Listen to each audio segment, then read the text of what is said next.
How's it going, everyone, and welcome back to Rangers Rundown. In today's video, we're going to go over Game 3 of the play-in series between the New York Rangers and the Carolina Hurricanes. Shesterkin was finally deemed fit to play, and he would get the net in last night's Game 3. We wouldn't see the return of Jesper Fast, but we would see the return of Brendan Lemieux, who finished his suspension last game.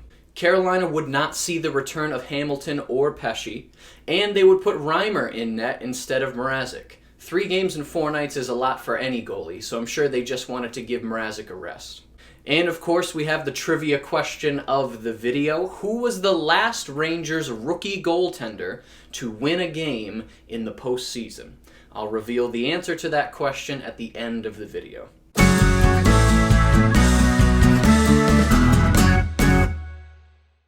Right from the first puck drop, you could tell the Rangers were playing in 4th gear, as they should have, since it was an elimination game. The Rangers have never led in this series, and they've played from behind in both of the first 2 games, so it was very important for them to try and score the first goal. Up until the puck drop of last night's game, 16 out of the 19 teams that scored first in this season's playoffs ended up winning the game. At 3:33, Vatanen would take a hooking penalty against Strome, and this Rangers power play looked good. They were making good passes, they were able to set something up in the offensive zone, but they would ultimately not be successful. 6 minutes in, shots were 5-1 in favor of the Rangers. They were playing really well. Best start of any of the 3 games.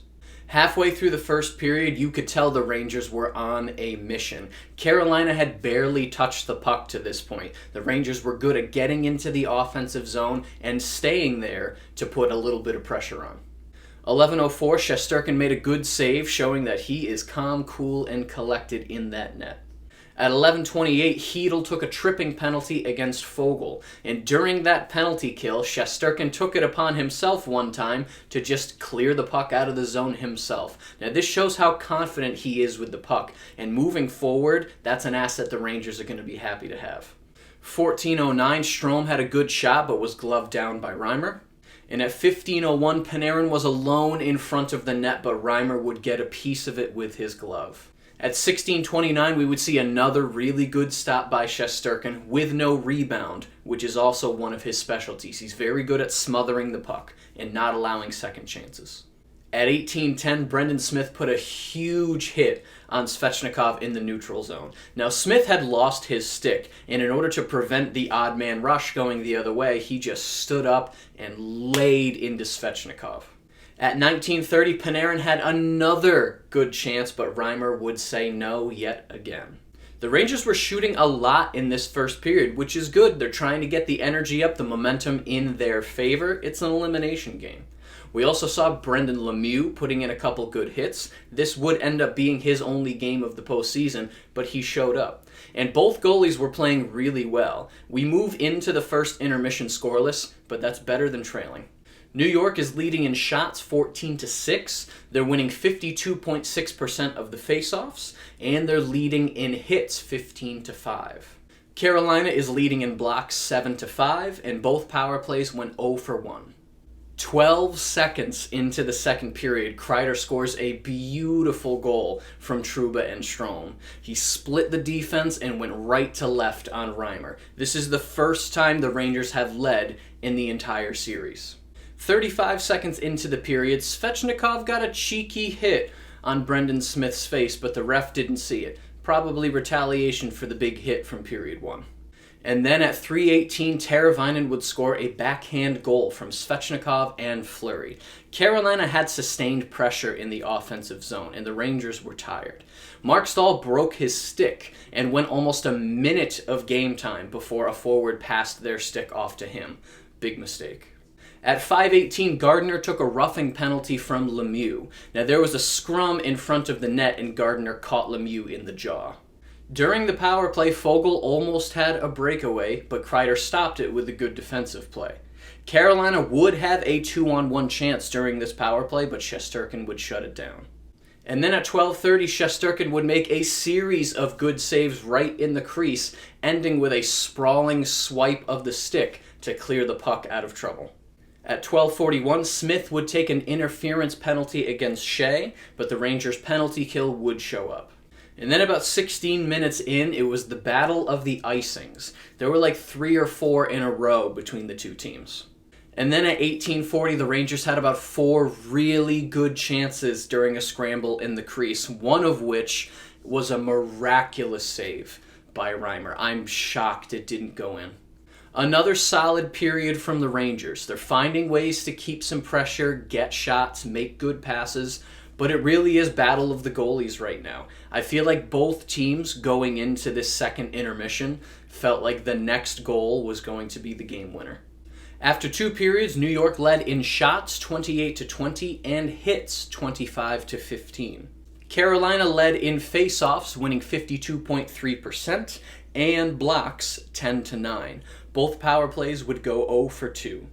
9 seconds into the period, and Kreider would take a shot on Reimer that he would stop, but then Kreider would come up and kind of get into his face a little bit. He probably said some words, and that annoyed the Carolina players around him. Kreider's just making sure that third period energy is going the Rangers' way. At 1:23, Shesterkin makes a good save, looks so easy. About a minute later, he makes another good save on Trocheck. And then about a minute later, he makes another good save on McGinn, but would lose his stick in the process. Luckily, the Rangers were able to clear. And then at 5:07, Foegele would score a double deflection goal from Shea and Necas. At 5:45, Kreider would take a hooking penalty against Martinook, but the penalty kill would be successful. And then at 10:26, Aho steals the puck, blows by DeAngelo, and roofs it behind Shesterkin. It's at this point that I know the inevitable is coming. Up until this point in the third period, the Rangers only had 4 shots on goal. With 2:15 left in the game, the Rangers would pull Shesterkin for the extra attacker. In a brief glimmer of hope, at 18:29, Stahl would take a hooking penalty on Fox, putting the Rangers on the power play. But at 19:30, Aho would score an empty net goal, sealing the game and the series for the Carolina Hurricanes. By the end of the game, the Rangers had led in shots 38-31, hits 39-17, and blocks 18-15. Carolina barely won in the face-off circle, winning 50.7%, and both power plays would go 0 for 3 for the game. I have to give Carolina credit. They are a team that is ready for the playoffs. Their top line is firing on all cylinders. Their defensive game is one of the strongest in the league, and it seems like their goalies have shown up and stepped up. Of course, I am disappointed for the Rangers, but they were simply outmatched. I feel bad for whoever has to face Carolina in round 1 because they are going to have their hands full, especially if Hamilton comes back. Instead of the handshake line, we got to see the gloved fist bump line, but this is still one of my favorite parts of the playoffs. 2 groups of professional athletes setting aside hatred and acknowledging each other's talent. They are one league of players, not 31 separate teams. As a fan base, we can look forward to the future of this team. Now, we knew the Rangers weren't going to win the Cup this year. They're still rebuilding. But next year, they could be a contending team if the right pieces fall into place. The present is dark, but the future is bright. Silver lining, the Rangers now have a 12.5% chance of picking first overall in the draft. Imagine a Rangers team with Lafreniere on it. They have a 1-in-8 shot, and I'll be holding on to that good feeling for the next week. Phase 2 for the draft lottery hasn't been officially set in terms of a date, but I can only assume that it will happen the day after all of the play-in series are finished. And let's find out who got the trivia question right. Who was the last Rangers rookie goaltender to win a postseason game?